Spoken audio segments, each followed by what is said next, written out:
The Renault Zoe joins the Fluent Saloon, Kangoo van and Tiny Twizy in the French firm's all-electric lineup, based on the Clio platform, although slightly longer and taller, resulting in a slightly bulbous exterior, making it seem a lot larger than the Clio.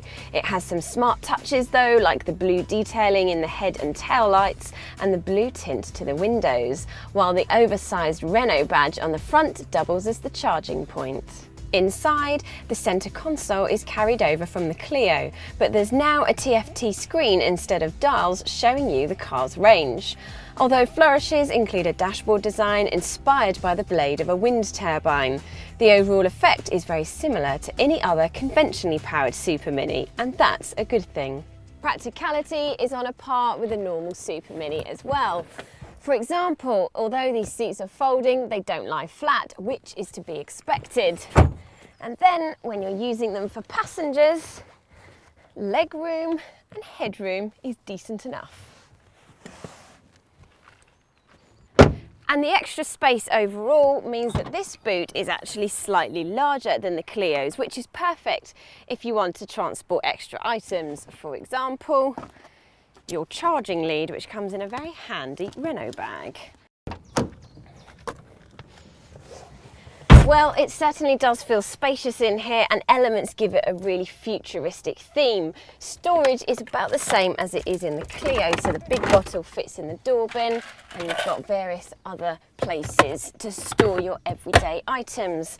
In terms of spec, even the entry-level model comes with cruise control, climate control, and a multimedia system with built-in TomTom sat-nav. Go up the scale and you get parking sensors and automatic headlights. To get comfortable for driving, there is plenty of adjustments to be made. There's reach and rake, and the battery sits below the seats, which means that you do sit fairly high up.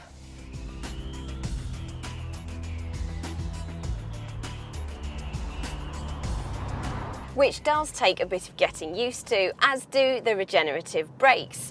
Once you do though, you appreciate how sharp they are, and the high seating position gives a good commanding view of the road. It doesn't impact on headroom, and combine that with the light controls and the lack of gearbox makes the Zoe incredibly easy to drive around town.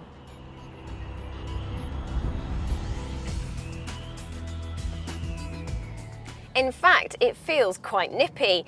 Despite having a fairly low brake horsepower figure, the electric motor gives the car instant acceleration, resulting in a 0 to 30 time of just 4 seconds.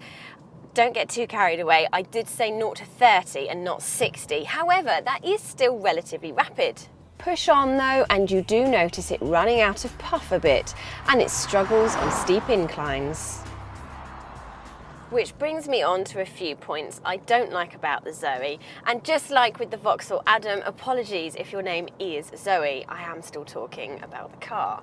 Running costs extend to the battery, which you have to rent from Renault, prices starting at £70 a month, and just like other electric vehicles, the range is approximately 100 miles, which is a bit of an issue if you have a longer journey to do.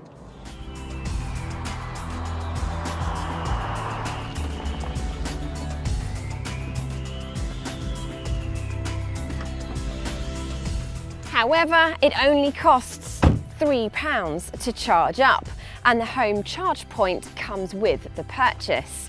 And for those that say there are CO2 emissions associated with generating the electricity in the first place, yes, you are right, but a very clever formula tells me that it is just 54 grams per kilometre of CO2, which is pretty good.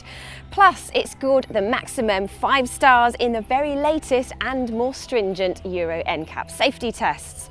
And for those reasons, this is a very good buy for those wanting an electric Super Mini.